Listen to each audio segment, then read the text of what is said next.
வணக்கம். உங்கள் பேர் என்னங்க? என் பேர் சிவனேஸ்வரன். எத்தனை வருஷமாக கற்றுட்டு இருக்கீங்க? நான் ஒரு 2 இயர்ஸாக பண்ணிகிட்ருக்கேன். Very good. சரி, ரைட்டு. வாழ்த்துக்கள். நல்லா பண்ணிங்க. நான் உங்கள் ஸ்ட்ரென்த் எடுத்திருக்கேன். சரி, வாழ்த்துக்கள். நிறையா ஸ்ட்ரென்த்லாம் கற்றுக்கோங்க. கண்டிப்பாக. வாழ்த்துக்கள். தம்பி வணக்கம். All the best. எங்கே இருக்கோம்னா கோயம்புத்தூரில் சரவணம்பட்டி தாண்டி கோயில்பாளையங்கிற இடத்துல இருக்கோம். இவர் வந்துட்டு பார்த்தீங்கன்னாக்கா ஸ்ட்ரென்த்து ஸ்கூல் வச்சுருக்காரு. ப்ராப்பராக வந்துட்டு இன்டோர் கிரவுண்டு வச்சு ஸ்டூடெண்ட்டுக்கு சில ரூல்ஸ் அண்ட் ரெகுலேஷன் பிரகாரம் கற்றுத்தராரு.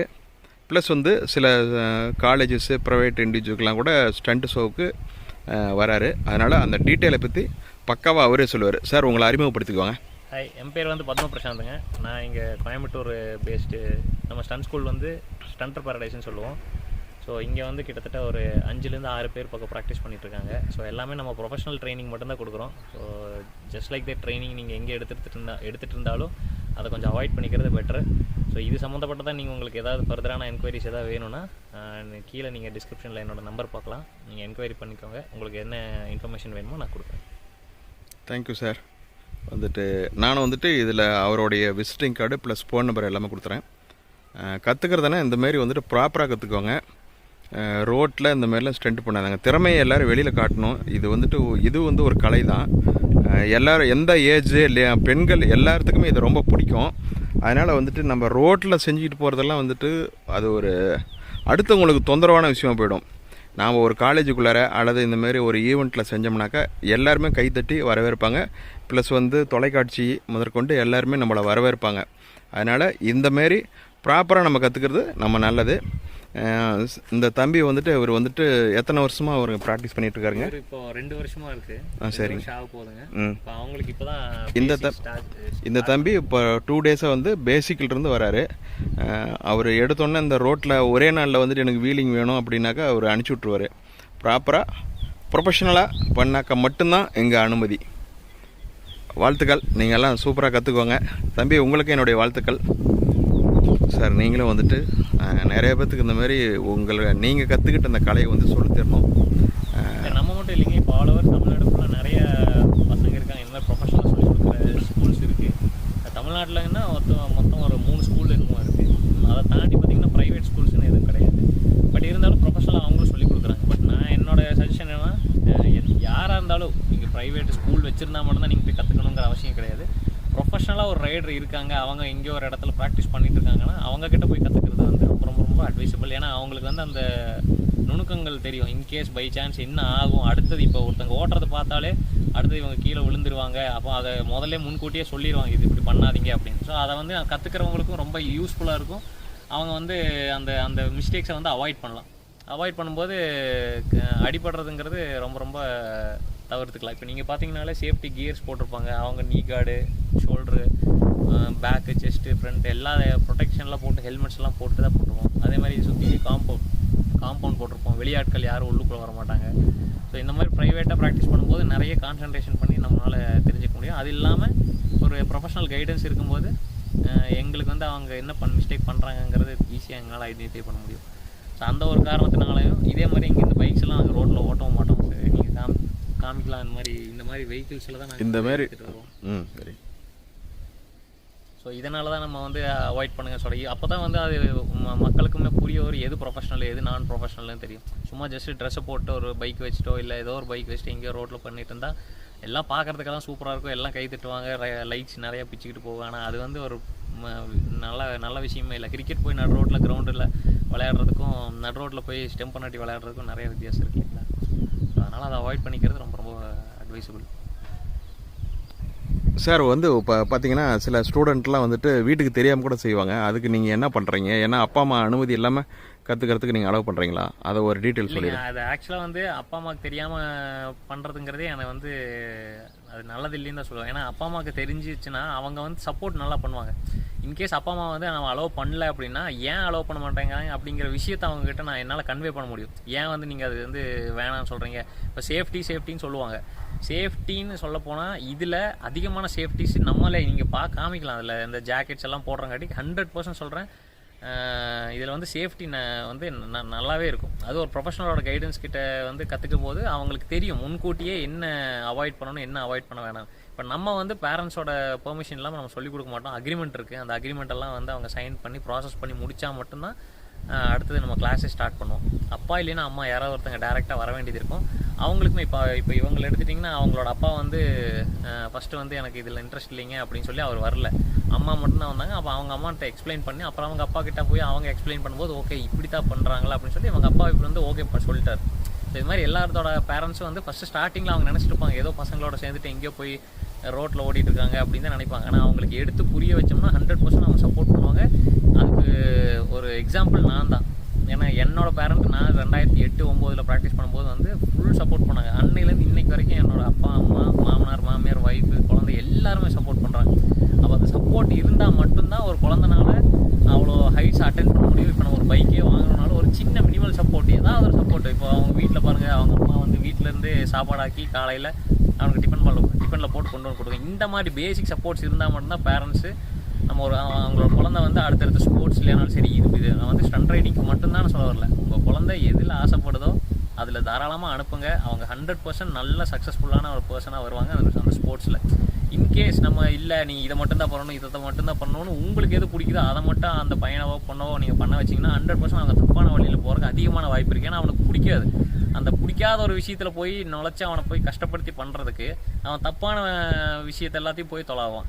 ஸோ அதுக்கு அவனுக்கு பிடிச்ச விஷயமா இருந்துச்சுன்னா என்ன ஒரு செலவு வந்துச்சுனாலும் அந்த பிடிச்ச விஷயத்துக்கே செலவு பண்ணுவான். இப்போ ஒரு கேமரா ஒருத்தவங்களுக்கு பிடிக்குதுன்னா அதிகமான காசு சேர்த்து வச்சு அவன் ஒரு கேமராவோ லென்ஸோ தான் வாங்குவான். ஒரு பைக் பிடிக்குதுன்னா அவனுக்கு அதிகமான காசு சேர்த்து வச்சு டயரோ இல்லை அதுகளுக்கு என்ன க்ரூமிங் வேணுமோ அதை தான் அவன் பண்ணுவானோலே கெட்ட விஷயத்துக்கு எல்லாத்துக்கும் எதுக்குமே போக மாட்டான். ஸோ அதனால் பேரண்ட்ஸோட சப்போர்ட் 100% வேணும். நீங்களும் சப்போர்ட் பண்ணால் மட்டும்தான் அந்த குழந்தை வந்து நல்லா அடுத்தபடியாக வளரும். பிரதர், இந்த வண்டி வந்துட்டு அவர் வந்து எத்தனாவது ஸ்டேஜ், ஓரளவுக்கு 2 வருஷம் மட்டும் ஆகுறீங்களே, இந்த வண்டிக்கு மேலே அக்சசரிஸ்க்கு கொஞ்சம் எவ்வளோ செலவாகுங்க? நீங்கள் இது பார்த்தீங்கன்னா ஃபுல் கம்ப்ளீட் ப்ரொஃபஷனல் பைக்குங்க. ஸ்டேஜ் இவங்க வந்து இப்போ 3rd ஸ்டேஜ் 4th ஸ்டேஜில் இருக்காங்க. ஸோ அவங்க இப்போ என்ன மாதிரி ஸ்டேஜில் இருக்கிற ஒரு ஹையர் எண்ட் ஸ்டேஜில் இருக்கிறவங்க கூட இந்த பைக்ஸை யூஸ் பண்ணலாம். ஏன்னா அந்தளவுக்கு இது கம்ப்ளீட் பில்ட் பண்ணிட்டோம். உதாரணத்துக்கு பார்த்தீங்கன்னா இந்த ஹேண்டில் பார் கிளிப்-ஆன்ஸ் ஹேண்டில் பார் போட்டிருக்கோம். அதே மாதிரி 1 ஃபிங்கர் கிளச், ஈஸி புல் கிளச்சுன்னு சொல்லுவோம். ஹேண்ட் பிரேக் போட்டிருக்கோம். அதே மாதிரி ஃப்ரண்ட் வீல் ஸ்லைடர்ஸு, இது கிராஷ் கேஜ், பைக் வந்து கீழே விழுந்துச்சுனாலும் ப்ரொடெக்ட் பண்ணும். அதே மாதிரி இதில் சஸ்பென்ஷன்ஸ் இருக்கும். இப்போ பைக்கு கீழே விழுந்துச்சுனாலும் இது வந்து சஸ்பென்ஷன்ஸ் மாதிரி ஆக்ட் ஆகும். ஸோ இதில் பார்த்தீங்கன்னா டேங்க் ஸ்டாப்பரு, இந்த இடத்துல உட்காந்துட்டு எல்லாம் வீலி பண்ணுறதுக்கு. இது வந்து சப் கேஜ். இது கிராஷ் கேஜ் எப்படி ஃப்ரண்ட் இன்ஜின் அந்த சைடு ப்ரொடெக்ட் பண்ணுதோ அதே மாதிரி ரியர் சைடு வந்து இதுதான் ப்ரொடெக்ட் பண்ணும். இது வீல் ஸ்லைடரு, ஸ்ப்ராக்கெட்டு. ஸ்ப்ராக்கெட் வந்து டிஃப்ரெண்ட்டாக இருக்குங்க, கொஞ்சம் பெரிய சைஸாக இருக்குது. ஆமாங்க. இப்போ நம்ம வந்து இனிஷியல் பிக்கப் அதிகமாக இருக்கிறதுக்கோசரம் அந்த மாதிரி போட்டிருக்கோம். ப்ளஸ் பைக்கு நம்ம வந்து இங்கெல்லாம் உட்காந்து ஓட்டும் போது நார்மல் ஸ்ப்ராக்கெட்னால வந்து லிஃப்ட் பண்ணி கொடுக்க முடியும். நம்மளோட வெயிட் அதிகமாக முன்னாடி இருக்கும். இப்போ ரியர் ஸ்ப்ராக்கெட் வந்து கொஞ்சம் பெருசாக போடும்போது நம்மளோட வெயிட் இப்போ ஒரு 70 கிலோ இருக்கிற ஒரு பர்சன் வந்து முன்னாடி உட்காந்து லிஃப்ட் பண்ணனால கொஞ்சம் பைக்குக்கு வந்து ஸ்ட்ரெஸ் போகாது. ஸோ அந்த ஒரு காரணத்தினாலையும் பைக்கை வந்து ஈஸியாகவும் கண்ட்ரோல் பண்ணி ஓட்டுறதுக்கும் நம்மளுக்கு அந்த ரியர் ஸ்ப்ராக்கெட் ஹெல்ப்ஃபுல்லாக இருக்கும். ஆனால் இது வந்து ரோட்டில் போட்டு யூஸ் பண்ணக்கூடாதுங்க. ரோட்டில் போட்டு யூஸ் பண்ணால் டாப் எண்ட் இருக்காது. அப்போ அது வந்து இன்ஜினுக்கு வந்து அதிக ஸ்ட்ரெஸ் தான் போகும். ஸோ அதனால் அது ரெக்கமெண்டட் வந்து ஸ்டண்ட் ரைடிங் மட்டும். ஸோ இது வந்து 12 பார். இப்போ இந்த பைக் வந்து பார்த்தீங்கன்னா ஸ்க்ராட்ச் ஆகிருக்கும். இது வந்து இந்த ஸ்க்ராப் பண்ணுவாங்க. ஸோ இது வந்து ஸ்டண்ட் சீட்டு. இது வந்து ஹேண்ட் பிரேக் செட்டப். இதில் மொத்தம் பார்த்தீங்கன்னா பின்னாடி மட்டும் மொத்தம் 3 கேலிப்பர் இருக்கும். இப்போ நிறைய பேருக்கு எதுக்கடா இது பின்னாடி வந்து இவ்வளோ கேலிப்பர் இருக்குன்னு யோசிப்பாங்க. இது வந்து ஒன்று வந்து ஃபுட் பிரேக்குக்கு, மீதி 2 வந்து ஹேண்ட் பிரேக்குக்கு. இது 2 வந்து ஒன்று ஹேண்ட் பிரேக்குக்கும் மாற்றலாம். ஒன்று வந்து இங்கே ஹை சேர் பிரேக்குன்னு சொல்லுவாங்க. சரி, அது வந்து ரொம்ப ரொம்ப பெரிய ஸ்டேஜஸ், ஒரு 7, 8 அந்த மாதிரி ஸ்டேஜஸ் எல்லாம் போகிறவங்க இந்த ஹை சேர் பிரேக்குன்னு சொல்லுவாங்க. இங்கே உட்காந்துட்டு ஓட்டுறது. ஸோ அந்த மாதிரி ஃபிக்ஸ் பண்ணுவாங்க. இதில் ஆஃப்டர் மார்க்கெட் எக்ஸாஸ்ட்டு இதெல்லாம் போட்டிருக்கு. ஸோ இதுக்கு தோராயமாக பார்த்தீங்கன்னா ஒரு இந்த அளவுக்கு செட்டப் பண்ணணும் அப்படின்னா உங்களுக்கு ஒரு 40,000 to 50,000 ரூபாய் வரைக்கும் பைக்குக்கு செலவாகும். பைக்கோட காஸ்ட் இல்லாமல் செட்டப்புக்கு மட்டும். இதுக்கு அடுத்தபடியாக அடுத்த சூப்பர் பைக்ஸு அந்த மாதிரி பைக்ஸ் போடும்போது இன்னும் எக்ஸ்பென்சிவ். அதோட சைஸஸ் எல்லாமே மாறும். இப்போ கேலிப்பர்னால் நார்மல் கேலிப்பர் போட முடியாது, அதோட இம்போர்ட்டட் கேலிப்பர்ஸ் தான் போட முடியும். இப்போ மாசல்ன்ற நார்மல் மாசல் அது மாதிரி எல்லாமே காஸ்ட் வைஸஸ் ஒவ்வொரு பைக்கும் டிஃபர் ஆகும். இதில் நீங்கள் கற்றுக்கிற வேண்டிய ஃபஸ்ட்டு ஸ்டார்டிங்கில் தான் என்டர் ஆக போகிறேன் அப்படின்னா உங்களுக்கு 6,000 7,000 இருந்தாலே போதும், ஒரு பைக் மாடிஃபிகேஷன் கம்ப்ளீட் பண்ணிக்கலாம். சரி சார் இப்போ இந்த டிவிஎஸ் இந்த கவாசாக்கி இந்த கம்பெனி மாரிலாம் இருக்கு இல்லைங்களா, அதுக்கெல்லாம் நீங்களாம் ஏதாவது ப்ரொஃபஷனல் ரைடு பண்ணி தரீங்களா நீங்கள் ஏதாவது ஸ்டண்ட்? இப்போ நம்ம டிவிஎஸோட அஃபிஷியல் ரைடர் தான் நாங்கள். இப்போ இந்த பைக்ஸு இந்த கம்பெனியோட ஷோஸு ஆடு இந்த மாதிரி ஆக்டிவிட்டீஸ் எல்லாமே நம்ம பண்ணி கொடுத்துட்ருப்போம். இப்போ டிவிஎஸ் மட்டும் இல்லை, டிவிஎஸ், கேடிஎம், பஜாஜ், சுசுகி, அப்புறம் ஜேகே டயர்ஸு, ஓலா, ஏத்தர் இந்த மாதிரி நிறைய பிராண்ட்ஸ் கூட நம்ம வந்து ஷோஸ் பண்ணியிருக்கோம். ஆட் ஷூட்ஸ் எல்லாம் பண்ணி கொடுத்துருக்கோம். இது இல்லாமல் காலேஜ் ஷோஸ் எல்லாம் கூட நம்ம பண்ணிட்டு தான் இருக்கோம். பட் எதை பண்ணுறதா இருந்துச்சுனாலும் ஒரு அந்த விஷயம், ஒரு காலேஜில் ஷோ பண்ணுறோம் அப்படின்னா அது எப்படி பண்ணணும் ஏது பண்ணணுங்கிற ஒரு பேசிக் நாலேஜ் கூட இல்லாமல் போய் பண்ணிட வேண்டாம் யாரும். இல்லை அதை தெரிஞ்சுக்கிட்டு அதை பற்றி தெரிஞ்சுக்கிட்டு அதுக்கப்புறம் ஃபர்தராக ப்ரொசீட் பண்ணுறதுங்கிறது ரொம்ப ரொம்ப அட்வைசபிளுங்க. சரி, ரைட்டுங்க. இப்போ வந்துட்டு இப்போ நீங்கள் இப்போ காலேஜ் இப்போ இந்தமாரி நாங்களே ஏதாவது ஒரு கம்பெனி பைக் கம்பெனி அந்தமாரி இன்ட்ரோடியூசிங் திறப்பலா பண்ணும்போது நீங்கள் உங்கள் டீமோட வந்து எங்களுக்கு நாங்கள் காம்பவுண்டுக்குள்ளார உங்களால் பண்ணி தர முடியுங்களா? பண்ணலாங்க. இப்போ என்ன இப்போ ஒரு ஈவெண்ட் நடக்குது அப்படின்னா அதில் சுற்றிலே பேரிகேட் இருக்கும். ஒரு ப்ரைவேட்டான ஸ்பேஸில் பெர்மிஷன் வாங்கி தான் நம்ம பண்ணுவோம். அப்படி இருக்கிற மாதிரி இருந்துச்சுன்னா அவங்களுக்கு நம்ம போய் ஷோஸ் பண்ணி கொடுத்துட்ருப்போம். ப்ளஸ் இது இல்லாமல் இப்போ நீங்கள் ஒரு மீட்டப்பு அந்த மாதிரி விஷயம்லாம் எங்கேயாவது நடக்குது அப்படின்னா கூட அவங்களுக்கும் நம்ம போய் ஷோஸ் எல்லாம் பண்ணி கொடுத்துட்டு தான் இருக்கோம். பட் எதை பண்ணுறதுனா ப்ராப்பரான பெர்மிஷனு ப்ராப்பரான இதெல்லாம் இருந்தால் மட்டும்தான் நம்ம போய் ஷோஸ் பண்ணி கொடுக்குறதும் எங்களுக்குமே சேஃப். ஏன்னா பெர்மிஷன் இல்லாமல் ஏதோ ஒரு இடத்துல போய் நாங்கள் ஷோஸும் பண்ண முடியாது. அதுக்கு ஒரு ப்ரோட்டோக்கால் இருக்குது. இந்த ப்ரோட்டோக்கால் பிரகாரம் நம்ம வந்து அதை ப்ரொசீட் பண்ணிக்கலாம். சரி, ரைட்டுங்க. இப்போ கூடிய சீக்கிரம் நான் வந்துட்டு ஒரு 2 ஸ்ட்ரோக் மீட்டப் ஒன்று நடத்தலான்னு இருக்கோம். அப்போ வந்துட்டு நாங்கள் வந்து உங்களை இன்வைட் பண்ணுறோம். கண்டிப்பாக. அப்போ உங்கள் டீமோட வந்துட்டு இன்னும் நிறைய பேர், ஏன்னா ஒரு சிலருக்கெல்லாம் தெரியாது, நீங்கள் கொடுத்த இந்த ஹிண்ட்ஸே வந்துட்டு நிறைய பேரண்ட்டுக்கு நல்ல விஷயமா இருக்கும். ஓ, இப்படி இல்லாமல் சொல்லித்தராங்களா அப்படிங்கிறது ஒரு நல்ல விஷயமா இருக்கும். அதனால் வந்துட்டு உங்கள் டீமுக்கு என்னுடைய மனமார்ந்த நல்வாழ்த்துக்கள்.